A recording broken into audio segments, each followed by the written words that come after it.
Si quisiéramos aportar desde la academia, desde los partidos políticos, desde la movilización social, partiendo de estas 5 premisas, que son premisas a veces del sentido común, pero es que la discusión y la reflexión sobre la paz y la guerra nos está llevando a ciertas confusiones. La primera premisa, no identificar la paz con el fin del conflicto. La segunda, saber que hay un campo de debate de ideas sobre la noción de paz. La tercera, reconocer que las causas de nuestro conflicto no son solo económico-sociales. No quiero ponerle juicio valorativo, pero uno casi podría llegar a decir que las causas políticas son determinantes en esta prolongación sangrienta de la guerra y el conflicto. Una cuarta necesaria premisa que aludiría de alguna manera a seguir discutiendo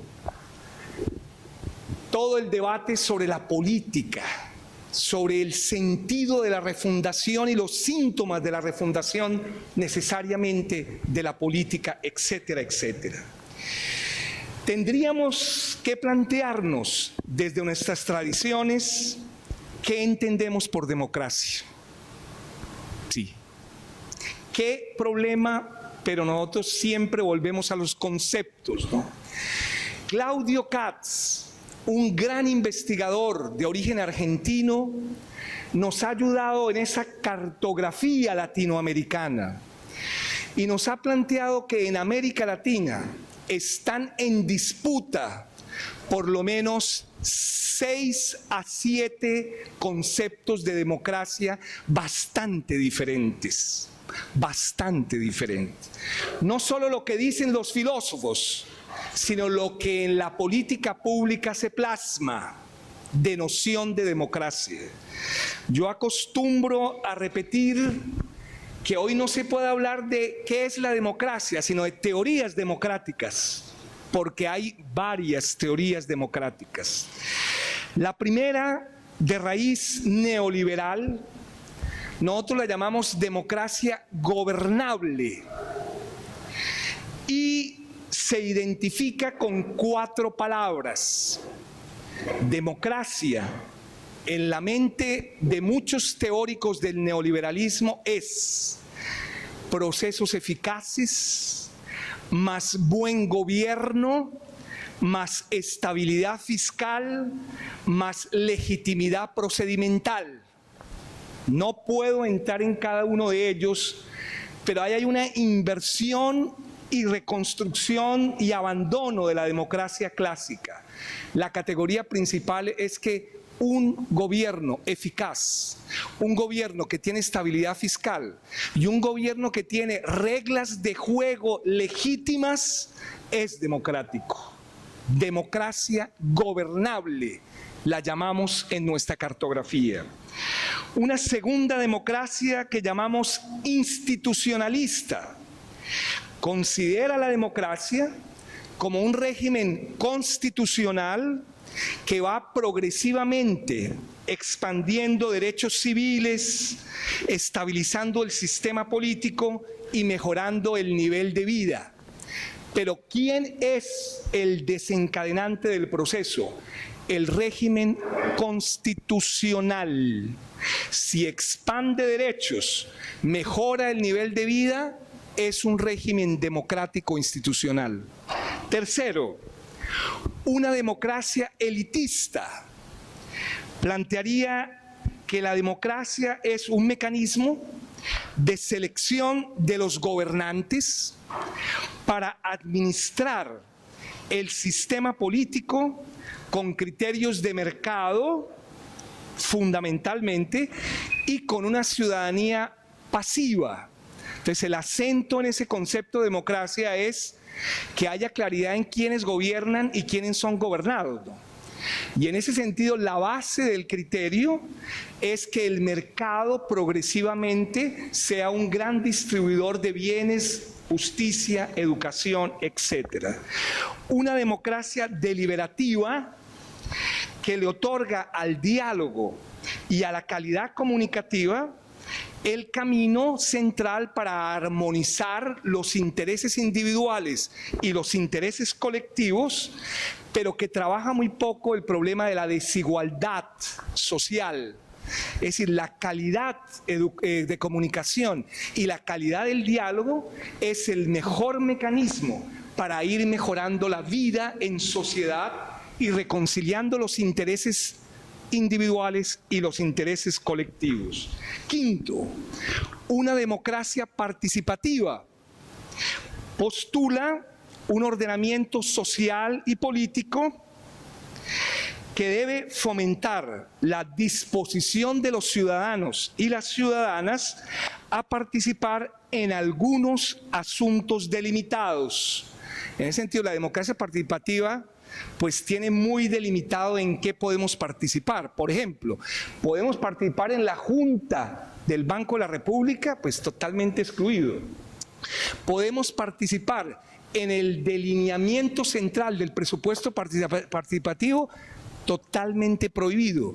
Podemos participar deliberativamente en las decisiones sobre políticas tal, totalmente excluido. El propio Habermas se pregunta, ¿hasta dónde habrá campos en que la democracia llegue? Pues no puede llegar a todo, debe tener límites bastante estrictos. Y la democracia directa, definida de muy diversas formas, pero voy a utilizar dos metáforas latinoamericanas: participación de todos y todas en las decisiones que nos atañen, o democracia sin representantes y sin representación, poco Toni Negri. Y es una democracia que nunca cede al representante y la representación la decisión, sino queda todavía en el ciudadano de manera directa el proceso de decisión definitiva. Pero la propia democracia directa tiene tres versiones diferentes: una democracia directa minimalista, una democracia directa intermedia y una democracia directa maximalista. ¿Cuál es la diferencia de estos tres esquemas? En el primer esquema minimalista se utilizan los mecanismos institucionales que dan las constituciones para aprobar o reprobar leyes. Quiere decir que la ciudadanía termina reducida al proceso de reprobar o aprobar leyes. La intermedia, la implementación de todos los mecanismos, pero que lleguen en algún momento al voto. Y la democracia maximalista directa es participación sin ningún tipo de delegación en las decisiones centrales de la sociedad, ya sea nacional, local o regional. Si el problema central de esa famosa ciudad que hizo el plebiscito para evitar que hubiera explotación minera, que lógicamente no se reconoció el plebiscito, es central para esa sociedad y es central para su destino, debe ser respetada la decisión autodeterminada de la comunidad. En ese sentido, ¿en qué tenemos que participar? Pues en lo central de la sociedad. ¿Y qué es lo central de la sociedad? Ahí habría bastantes preguntas, pero la economía nunca para un neoliberal es decidida por los ciudadanos. Para nosotros la economía debe ser decidida por los ciudadanos. La justicia, el gran debate de Foucault contra el maoísmo, la justicia podría llevar a una decisión democrática popular. Lo que estamos viendo en Colombia es que el tipo de elección de la magistratura es un pago de favores entre un sector y otro sector, pero no hay mecanismos de control de los poderes. No hay mecanismos de control. En ese sentido se van casi metiendo un grupo y va tomando y copando por cooptación la magistratura democrática, como diría el maestro Jaime Pardo Leal, que fue de los pocos que llegó a ser magistrado con el maestro Francisco Mujica en medio de un país totalmente bipartidista, ¿no? En ese sentido, la lucha para llegar a tener un cupo en la Corte Constitucional o llegar al Consejo de Estado en Colombia cada día es más difícil para los sectores de oposición, hasta tal punto que ustedes lo conocen, en el Consejo Nacional Electoral no hay ningún delegado, ni del polo ni de la oposición, sino del PIN. Es decir, el delegado de la oposición en la Unidad Nacional es del PIN. Imagínense a qué tipo de abismo vamos a llegar. ¿Entendemos nosotros? Creo que este debate está por hacerse, pero no aceptamos la democracia gobernable, no aceptamos la democracia elitista, no aceptamos la democracia institucional, tenemos grandes distancias con la democracia deliberativa y radical, y en América Latina está empezando a darse un nuevo discurso sobre la democracia socialista. Claudio Katz tiene un libro reciente sobre los debates de volver a hablar de democracia, de autodeterminación directa, socialista, Raizal, Tupac Katari, Tupac Amaru, Raizal, bueno, unas discusiones realmente muy interesantes. Por ejemplo, Álvaro García Linera, que es uno de los grandes estudiosos de los movimientos sociales latinoamericanos, también habla de estructuras democráticas diferenciadas en América Latina y nuevas formas de creación. Boaventura de Sousa Santos ya ha hecho trabajos sobre nuevas instituciones que están naciendo. Por ejemplo, un Estado plurinacional se levantaría de su tumba Stuart Mill, Rousseau, Maquiavelo. Bueno, cosas que no caben en la cabeza. Los derechos de la Pachamama, los derechos de la Madre Tierra por encima de los derechos humanos, hacia un biocentrismo radical, los derechos de los animales, de las plantas.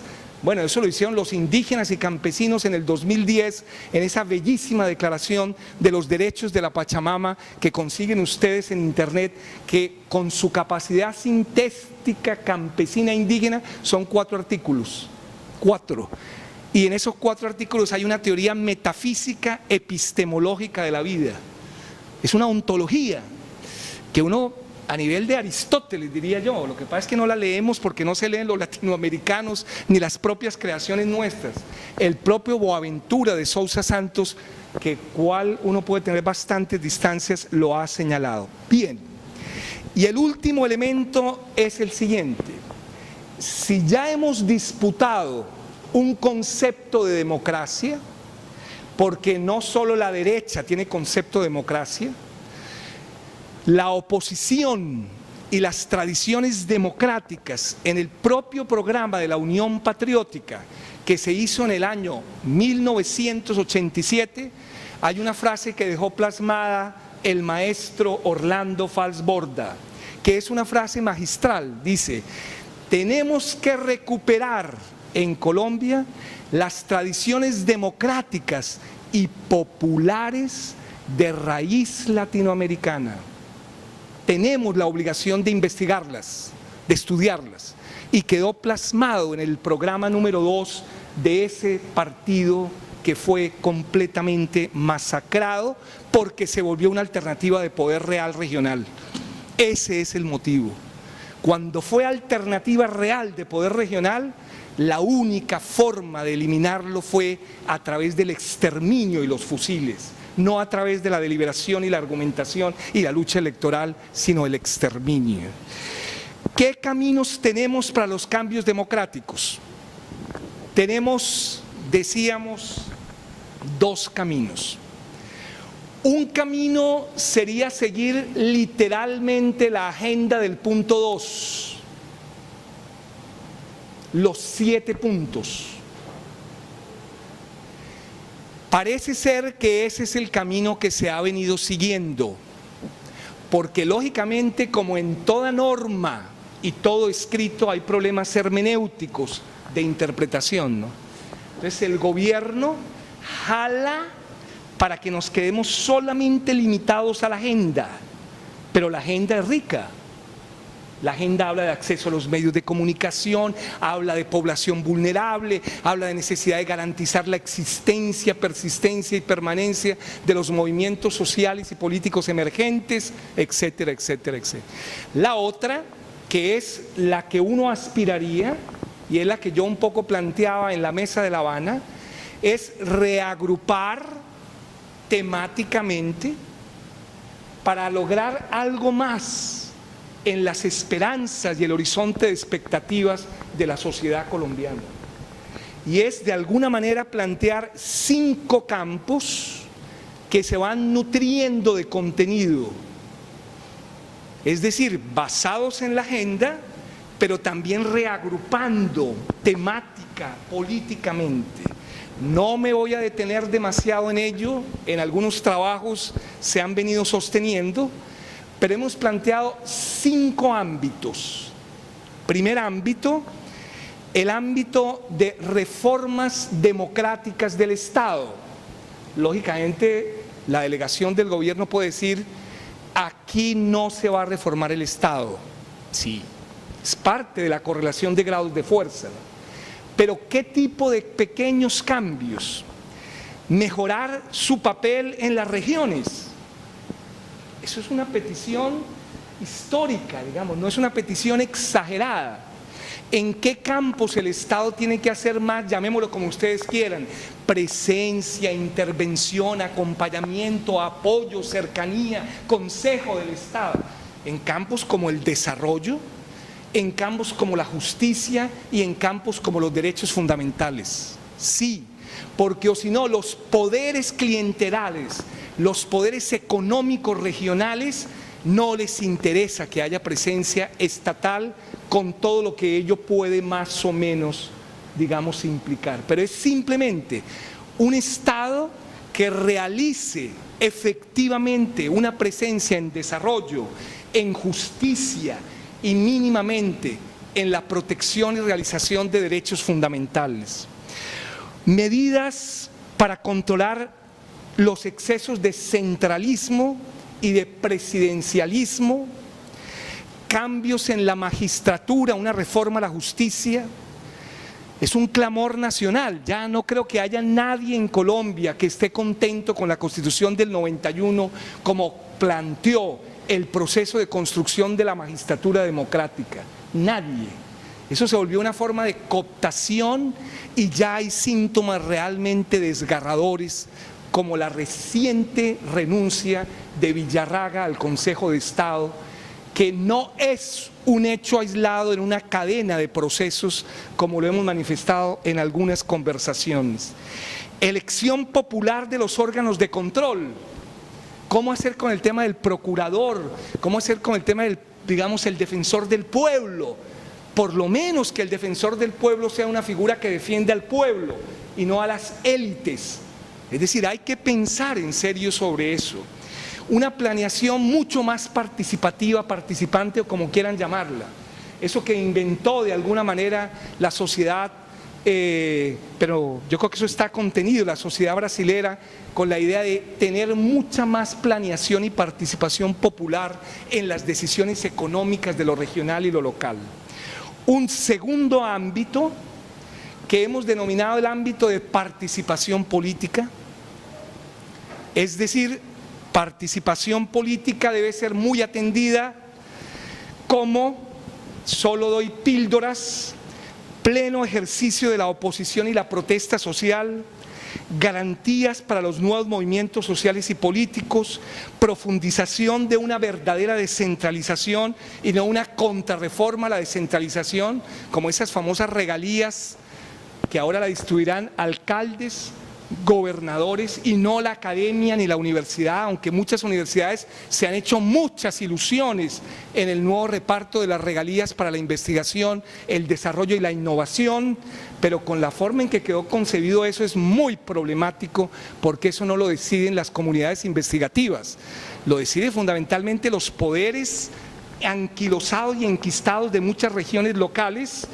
veedurías de iniciativa popular, espacios temporales de participación popular, cabildos temáticos. Bueno, necesitamos hacer una sociedad más viva, más vital del campo social y popular, casi, aunque hay muchas críticas al mundo griego, al mes más o menos iban 3 o 4 días al ágora a discutir sobre los problemas del bien común, ¿no? Lógico, entró en crisis la democracia griega y ya tenían que pagarle a los ciudadanos para que asistieran por motivos que han sido investigados en muchos textos. Tercer campo, ampliación y profundización de la democracia. Mayor atención a la democracia directa, transformación de los sistemas actuales de consulta. No quiero entrar en ello, pero ustedes son expertos y expertas que ese tipo de consultas solo a los indígenas y a las comunidades afrodescendientes están plagadas de problemas. Formas atenuadas de representación, y es que yo no nombre al representante y quede vitaliciamente allá, sino haya formas como se han hecho en Brasil, Bolivia y Uruguay, sistemas de revocatoria mucho más expeditos, rápidos, eficaces, posibles, pero no sistemas que ya el representante completamente suplanta al que lo ha elegido. Construcción de una democracia social y económica, prestarle la voz a las víctimas, un debate realmente interesantísimo en el Congreso de la Unión Patriótica, hasta tal punto que se discutía si lo conveniente era hablar de la noción de víctimas, porque tiende a ser muy individual, o la noción de experiencia de victimización colectiva y política como algo que nos una más y evite que la víctima se vuelva un cheque de 6 millones. Esa idea tan dramática y dura en la ley de víctimas que lo que hace es neoliberalizar a las víctimas y todas están solamente expectantes de su cheque de 6 millones, pero no construyen colectividad y política porque están solamente preocupadas por ella. Cuarto, no voy a detenerme, reformas electorales.